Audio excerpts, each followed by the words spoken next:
I'm so triggered right now. It's beyond belief.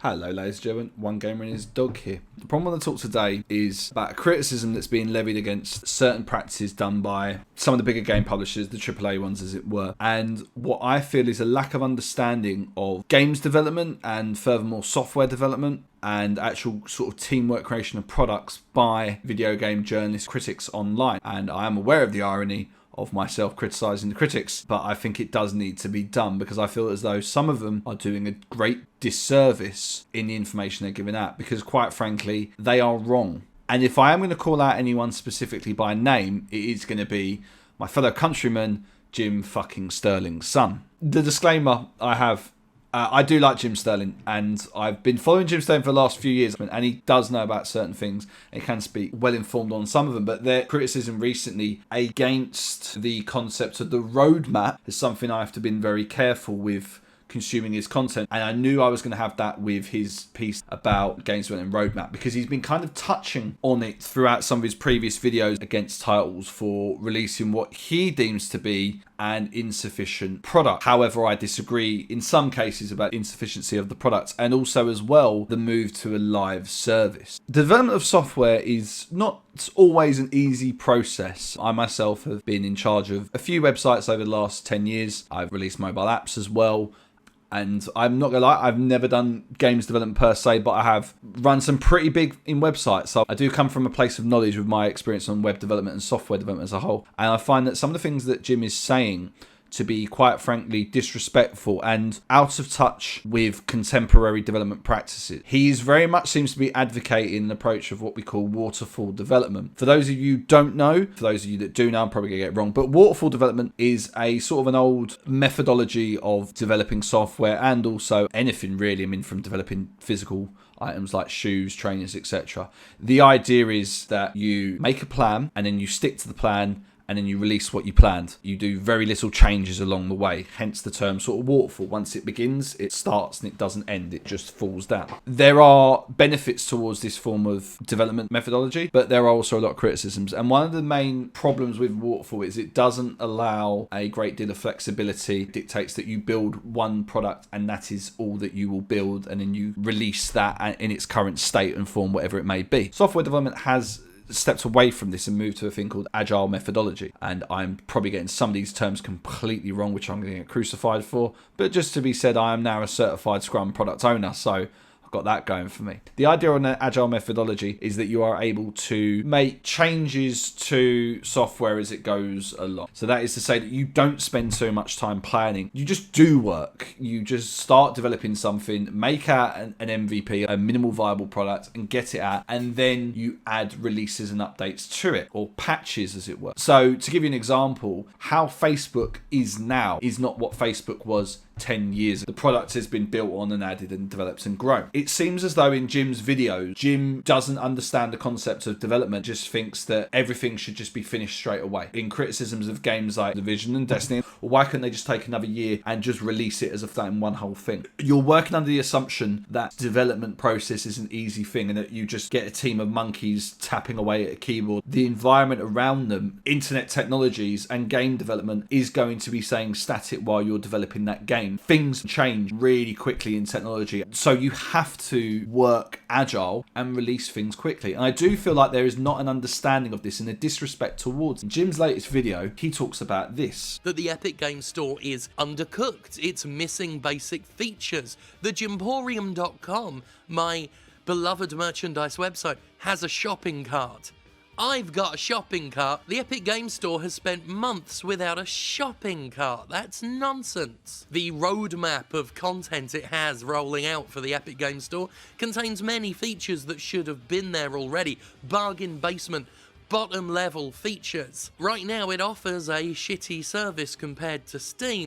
the Epic Store at launch is in a lot better state than what the Steam Store was at its launch. And Jim has put through this entitled view that it should just have all of these things out of the bucket, and the idea of a roadmap is just a disregarding state, because as he mentions, well, my website has got a shopping cart and a minimum. Yeah, but Jim, you didn't build your website from scratch. Your website for your store is powered by Shopify, which is a dedicated platform for website owners to sell branded content. You didn't build the shopping cart. You're using someone else's code and development tactic. And I assure you, how Shopify got to that shopping cart they're at now took multiple versions and improvements, and it constantly requires it to be supported with all new developments in browser changes. Because trust me, Chrome ain't staying the same anytime soon. It's going to be brand new and different every month pretty much. And there are bugs and glitches that we have to respond to on it. So for you just to turn around and go, oh, well, my website's got a shopping cart, why has an Epic Store got one? It's because it's a hard thing to do, to build these stuff. Now you may be turning around then going, well, they shouldn't be releasing unless they've got these minimal features. Okay, that's wrong, and you don't understand what you're talking about when it comes to minimal features, because these are features that you deem as important, not what other people deem as important. And to give an example of this, let's look at the Nokia N95 versus the original iPhone. The N95 was by far the superior device over the iPhone. It had better features, and one of the biggest features it had was 3G, the iPhone didn't have. But you know what? We're not talking about the Nokia N95 anymore. We talk about the iPhone. Why? Because the features that the iPhone have may have been less, but they were focused of a high amount of quality. Okay, so we're going to be watching, sort of doing a slight reaction, and I haven't seen it because I've been saving this, Jim Sterling's video, The Roadmap to Nowhere, where he talks about development roadmaps. Now, I will mention that in the description, I think, we've touched on roadmaps a little before, but let's take a good old look at the concepts in more detail. In tech, roadmaps can form crucial path for development. In games, roadmaps have become a crutch, a buzzman term used to clothe the lack of content when a game is sold. Roadmaps are the latest disguise for what's been happening in AAA games for years. Software being pushed out in a half-baked state to make as much money immediately, with a plan to add value to the product being relegated to a distant secondary concern. We know where we're going, but we can't say where we've been. I get the feeling there's going to be a lot of things in this video that are going to make me rage. A roadmap in the tech industry is a strategy of short and long-range goals supporting a long-term plan. Roadmaps identify needs and how to fulfill said needs, aim to predict and tackle changes in the industry, and act as a general skeleton to wrap the plan meat around. Just to say, he's actually got roadmap pretty well put down.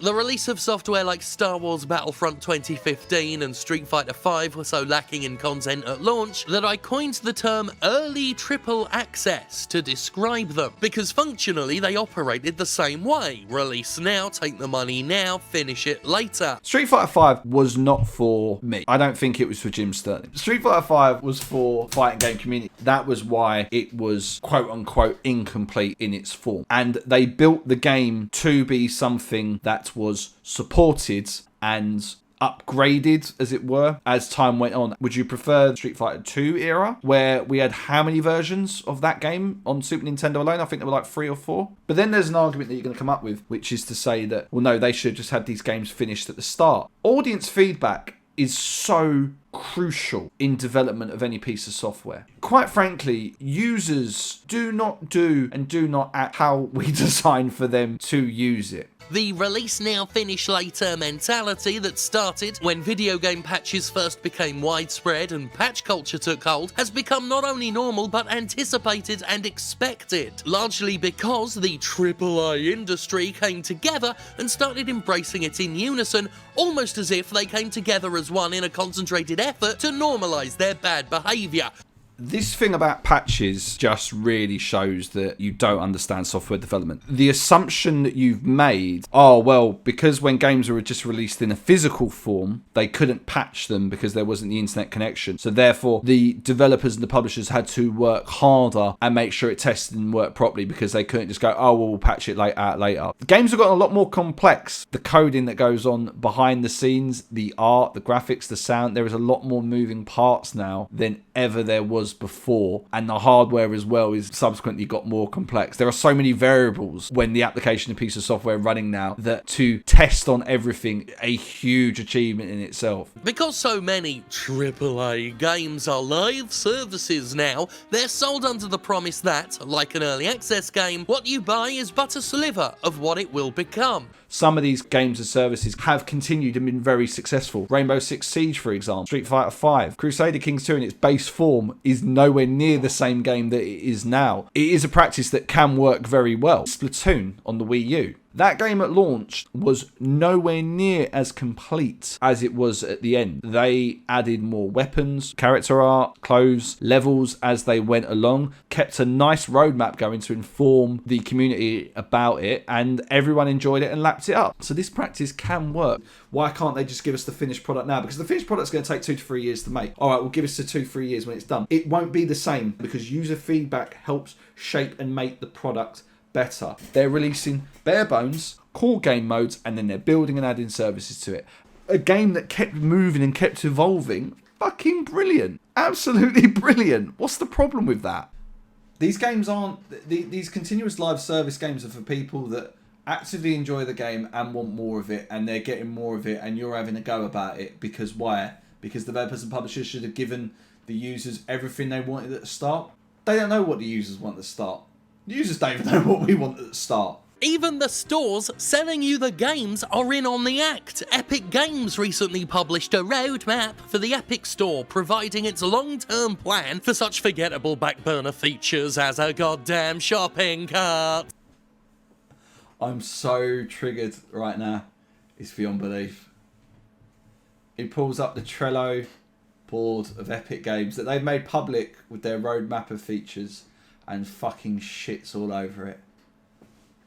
The guy has never created anything in his life. Fuck roadmaps if you can't sell me a good fucking game at launch. If I'm bored now, I don't care what's in store for me if I stay bored for another 3 months. Much less an entire fucking year from now. I don't care where you're going, I care about where you are. At the point of sale. If you know what's coming, why wasn't it there when I paid for the fucking game? Maybe, if you spent more time putting things in the game when it's allegedly in development and less time working out what you'll put in it a year from now, you'd actually have a good game at launch. Not a humiliating joke of a product that gets forgotten and lost in an oversaturated sea of endless live service filth. The reason why it wasn't there at launch was because these guys turned around and went, we want to release a game and we want to release it in this date. What can we get done? And they had a big board of, say, I don't know, maybe like 100 different features and stuff on it. And they went, right, in reality, you're not going to get 100 of them features done and 100 things done. You're probably going to get about 60% of them done. 40% of them you're not going to get done.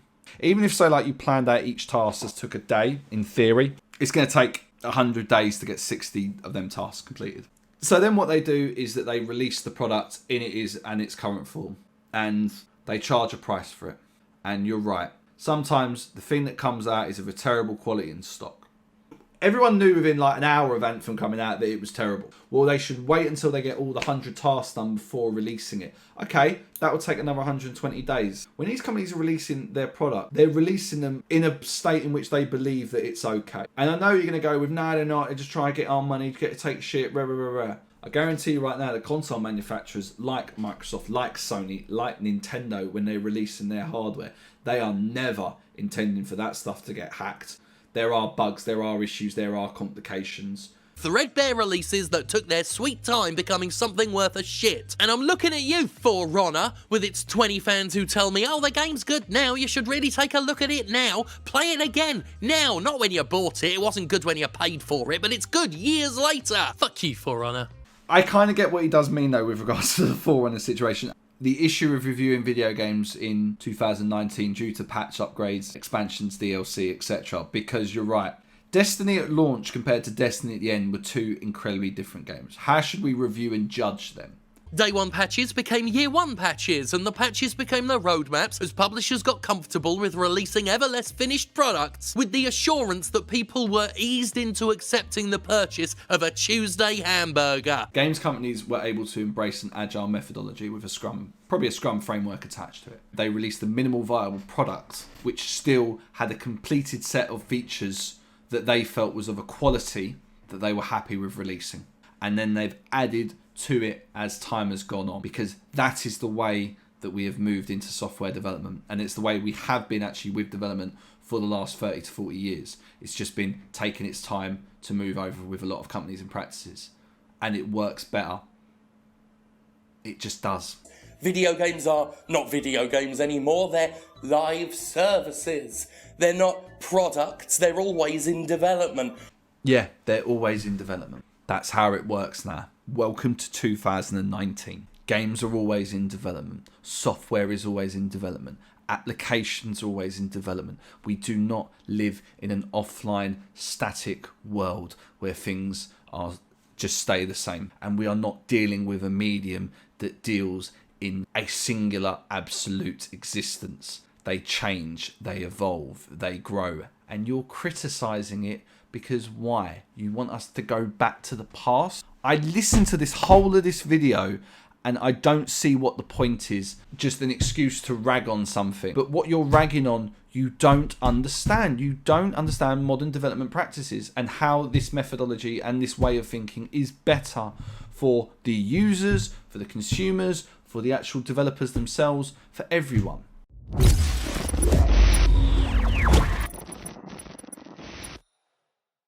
Well, ladies and gentlemen, that is enough for today. Thank you very much for watching this video. Please let me know your thoughts in the comments below. We will be reading all of them. Don't forget to like and subscribe and check out AltChar.com. Site's going through really good movement at the moment. We've got a great editorial team behind it and we're progressing every single day. So hopefully we'd like to become your de facto news destination for all things related to video games. So guys, have a good week and I'll see you next time. Bye-bye.